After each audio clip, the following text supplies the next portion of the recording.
finding ways to pass the time from home is the name of the game right now. Maybe you're learning how to cook. Maybe you're learning how to bake. Maybe you love beer and you've always wanted to learn how to brew it. I've always wanted to learn how to brew it, so I reached out to the State College Home Brewing Club, and for obvious reasons, they are not meeting in person right now, but their president was nice enough to welcome us to his home to teach us how the home brewing process works. Hey, Brent, what's up, man?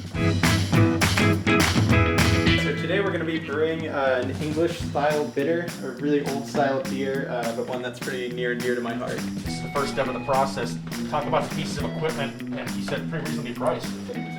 Yeah, absolutely. So, I mean, like I said, the pot, I've had this thing for years. It's just an aluminum pot that I put a little valve here on, just drill the hole in the front there. I have this mesh strainer covering the sous vide cooker, and that way none of the grains get in there and mess it up. The sous vide cooker itself is about $75. You could get up and running with a similar setup for like $150. Not too bad, seeing as when it's all said and done, you'll have around 2.5 gallons of beer brewed. You're probably asking what's being mixed in the pot. Well, first things first, water, completely distilled, free of any minerals. Next, add the grain.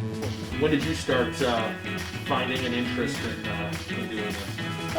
Pretty much right when I turned legal. Yeah. A brewery opened up in our hometown from like Philadelphia area. So this brewery called Free Will opened up there. And we started going there all the time, and then I was just like, I want to do this at home.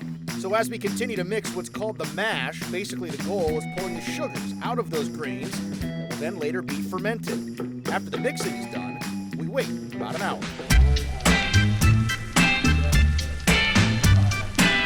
The time is up on the mash. This is ready to pull all the grains out, and then what we're going to get left with is a nice golden wort. The wort is basically all of the liquid with all of the sugars from the grains, which we'll then later boil.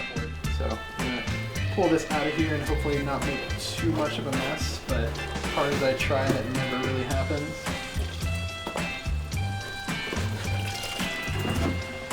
Nice. Look at that.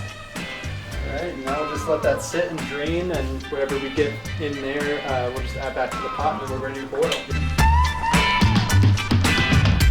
Now we have basically our full boil volume here, so we're going to boil this for an hour, add some hops, and at the end of that, we will be pretty much done with the process. As we waited for another hour, Brent showed me another piece of his home brewing system, a made-from-home, dual-purpose hop storage and beer kegerator. He keeps everything he brews fresh and cold. All of my hops? Yeah. I have far too many. Can I give that a smell? Oh, mama. Woo. That smells delicious. Back inside, it was time to add the hops to our boil. Brent says for this style of beer, you add hops every 60, 30, and 5 minutes. So we added our last hop addition about 5 minutes ago. Got ready to start pulling this, so we're going to turn the burner off. That is just going to sit in there and circulate cold water, right from my sink. And as soon as we turn this on, point that down the drain. We're just going to let that sit probably about 10 or 15 minutes, and then it'll be ready to go in the fermenter. And the type of fermenter is very important. Brent is using a specific PET plastic bottle, it's called, made specifically for brewing beer. These are totally safe. You could let it sit in there for years and it would be fine. And it'll sit in there for a couple weeks? Yeah, about 3 weeks. We should be good to go. Have some beer on the way. Yeah, so like I said, this beer that we're brewing, that we brewed today, is going to take about 2 to 3 weeks to be in a drinkable state. So in the meantime, I thought it might be nice to try a beer that's similar style. Certainly. So this is Boddington's Pub Ale. It's an English bitter. Yep. They have the nitro cans and everything, so we have a nice creamy head. Look at that. Yeah. Let's give it a try. Cheers.